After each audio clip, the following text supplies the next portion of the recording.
On this special Mother's Day presentation, Paige Margaret fills in for Reverend Wendy and talks about the realities of love, what it means and doesn't mean, and how we can look at it beyond the temporary feelings and into the divine presence.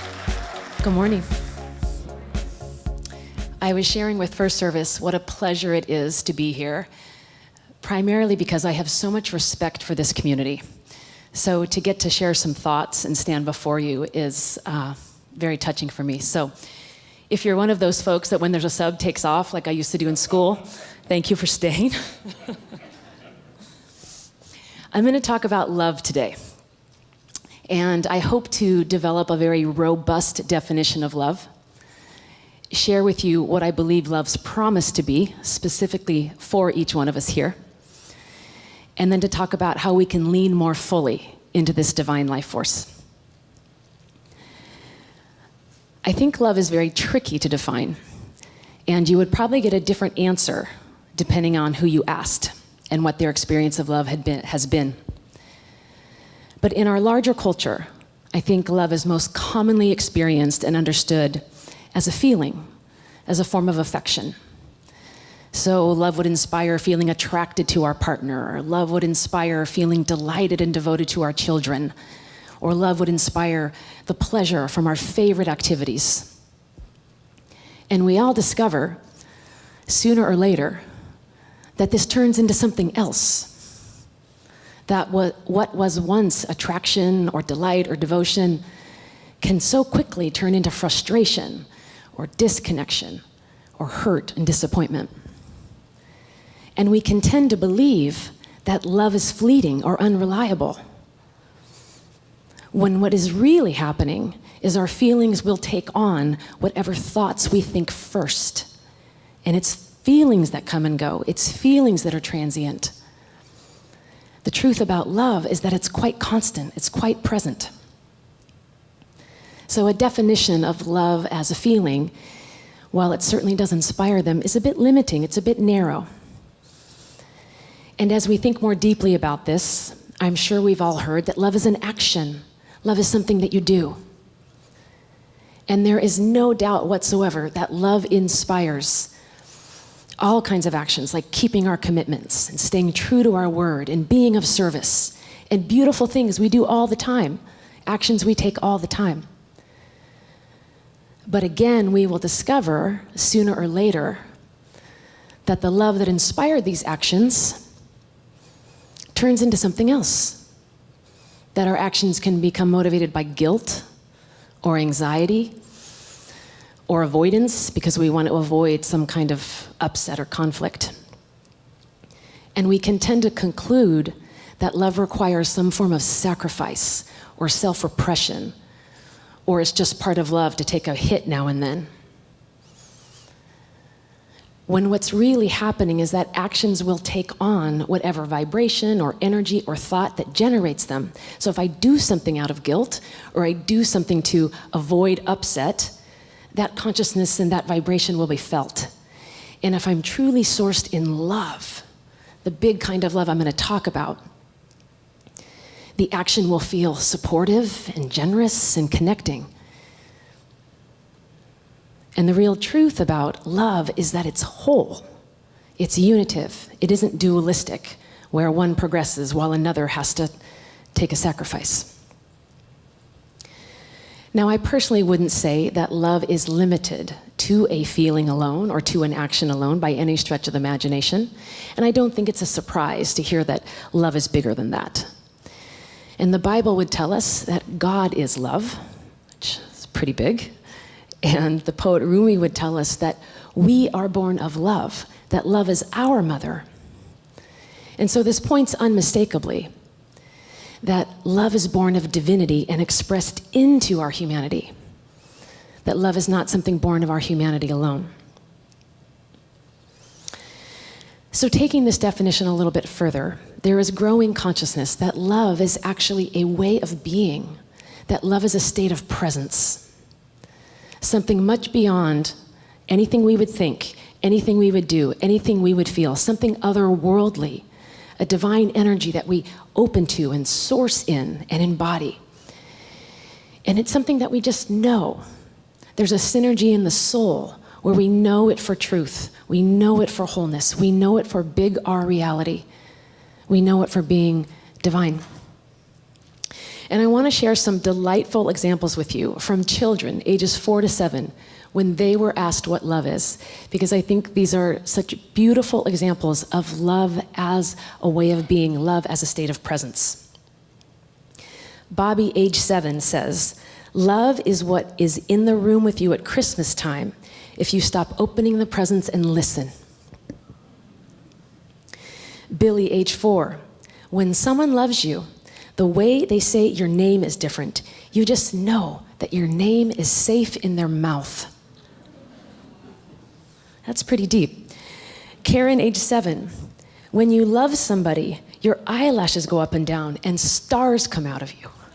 Right? Light, right? Light comes out of us when we love.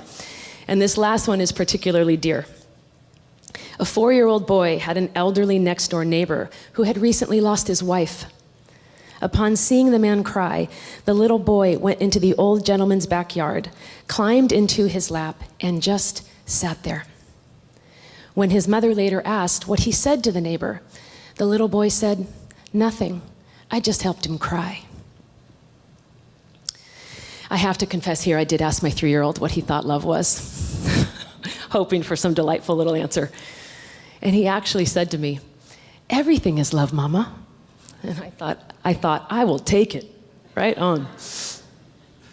So this definition of love as a way of being, love as a state of presence, I can really get on board with that. I really think it's much more reflective of this divine life force of love than a feeling alone or an action alone. But I actually want to take it a little bit further or get a little bit more specific, because what kind of a state of being? Or a state of presence to what? And I want to suggest that love is realized oneness. Another way of saying that would be shared wholeness.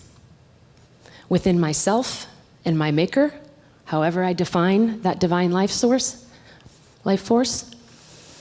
between me and another, and certainly all around me with nature and life itself. A realized oneness, a shared wholeness, where you are so profoundly connected that you don't even experience division or separation. Now, before I put too many words on this, I want to put some specific examples out there that I think go beyond the mind, that we've all experienced at one time or another, things that touch right to our soul. For example, when our children and grandchildren are born. If you have ever been present at a childbirth, especially if you are related, it is of a power so miraculous, so sacred, that problems that you saw will undoubtedly look different. It is that profound. Another example is when synergies happen that are way too aligned to be coincidence. When things are happening in our life that we could have not dreamed up and put together on our best day. And you just know that something is out there for you, orchestrating, working specifically on your behalf.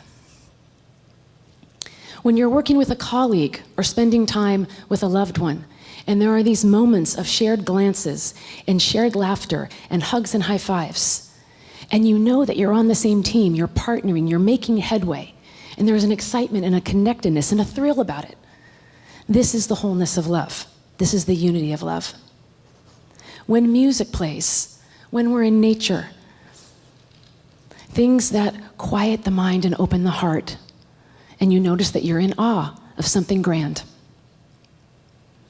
When we experience grace, when we experience something or someone show up for us, way beyond what we ever thought we deserved, way beyond what we ever thought was fair. And we know we're not alone. We know we are in it together, and it's going to be okay.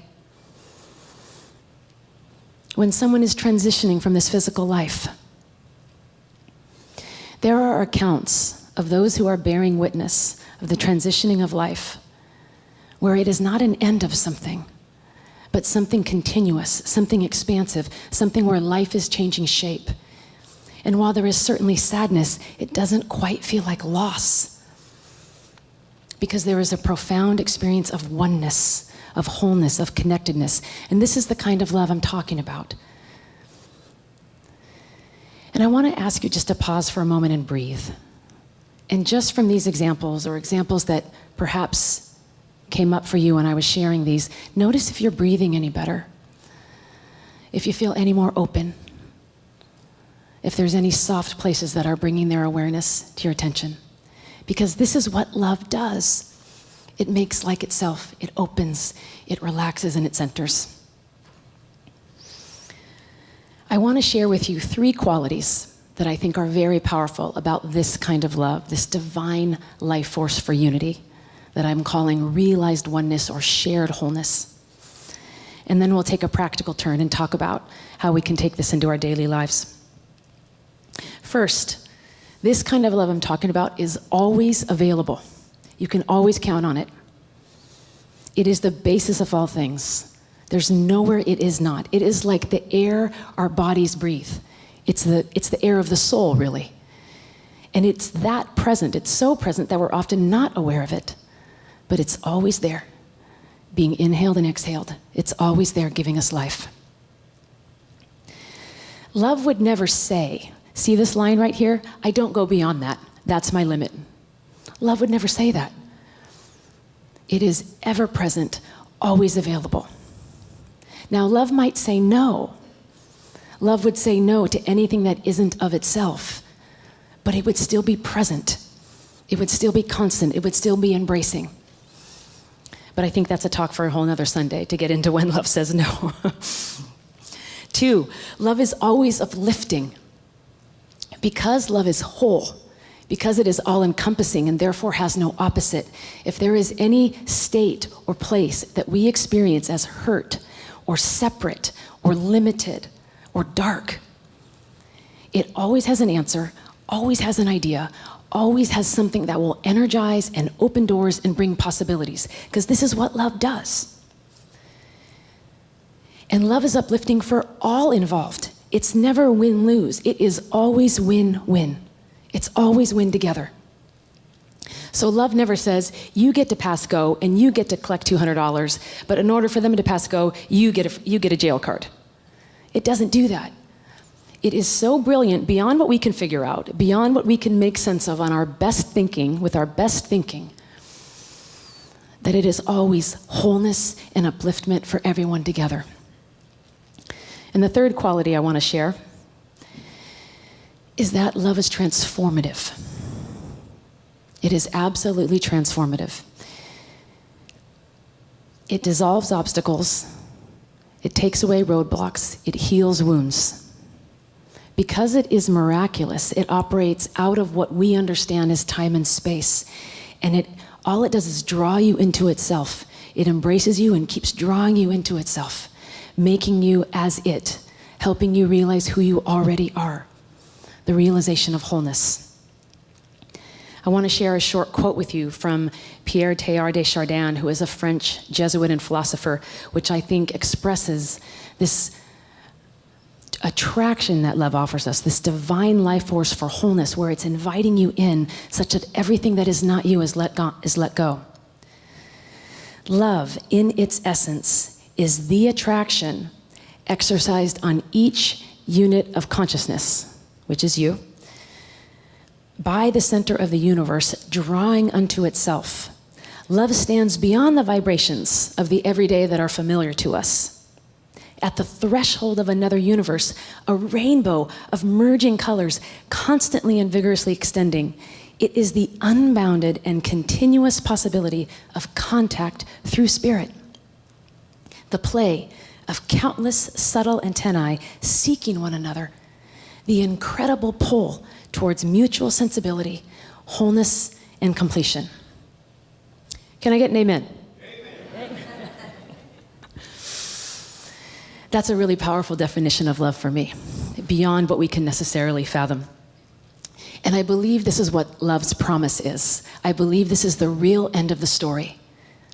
That no matter how dark, no matter how bleak, no matter how stuck we might see things before us, that love is always available, always uplifting, and always transformative. drawing us into itself, drawing us into wholeness, such that anything that isn't us is released and melted and dissolved, such that we realize who we really are. And there is such a profound shift in our consciousness that we're really never the same.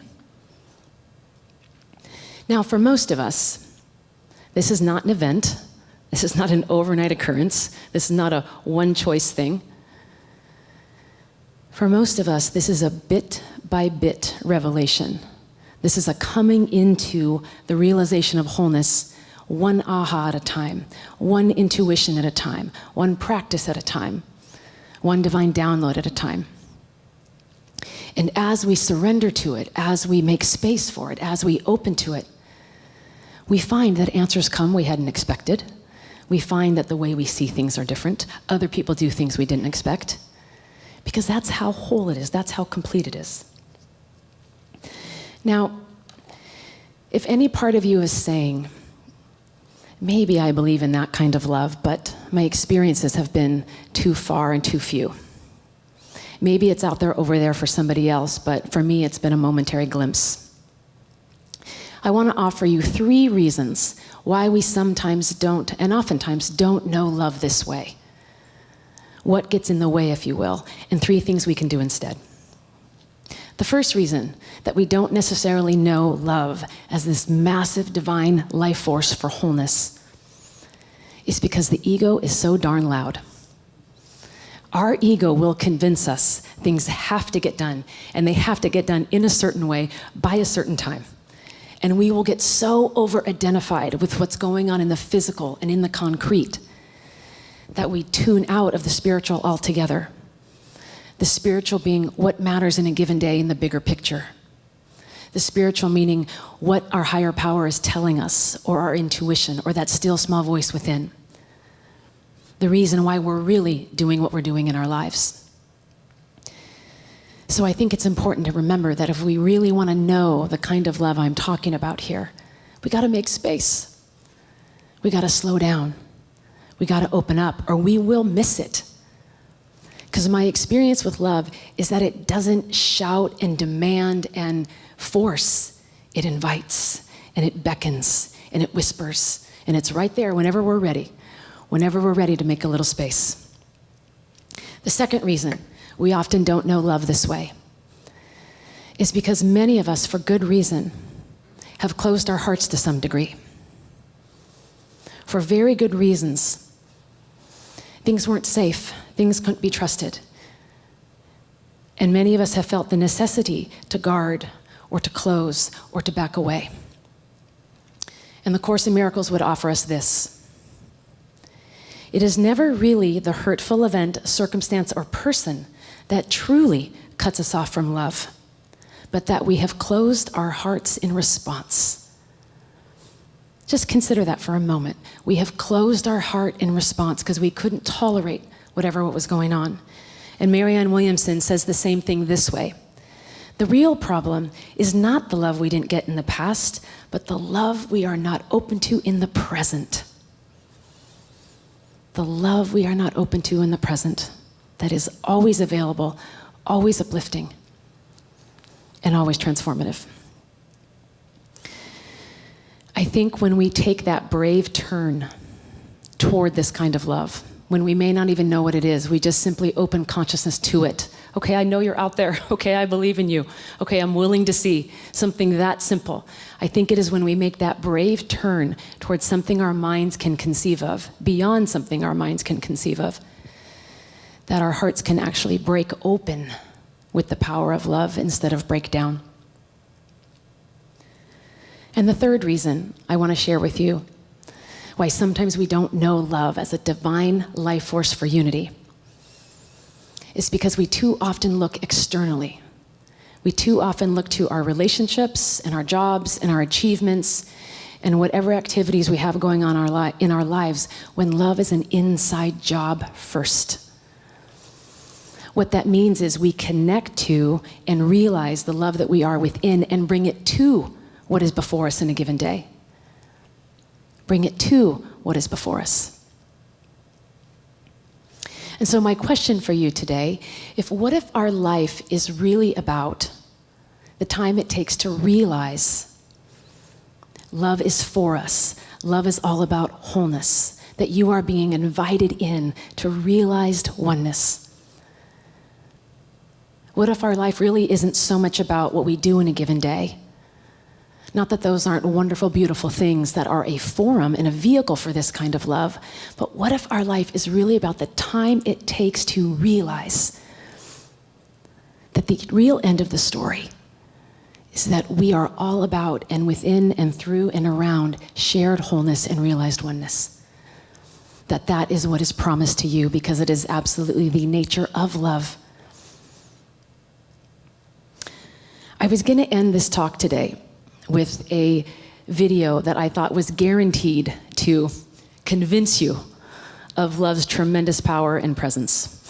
And it was going to show you various mysteries of over the 1,000 functions that your body does automatically without you even having to think. On top of the way our entire world is set up to give us food and shelter and medicine from the plants and trees that we breathe by. But instead, I think we've all seen those videos. I think we've been inspired by them. I wanted to offer something a little bit grittier, perhaps a little more relatable. So I chose a short video by Brené Brown, and it's called Love Made Flesh. And I hope you enjoy it.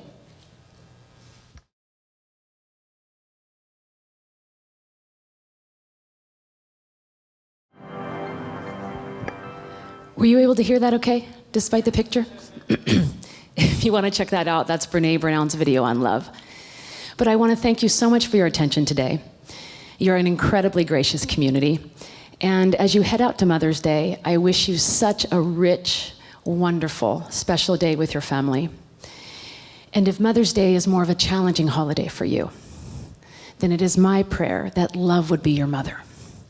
Present, uplifting, transformative, and that you would unmistakably experience your wholeness. Namaste.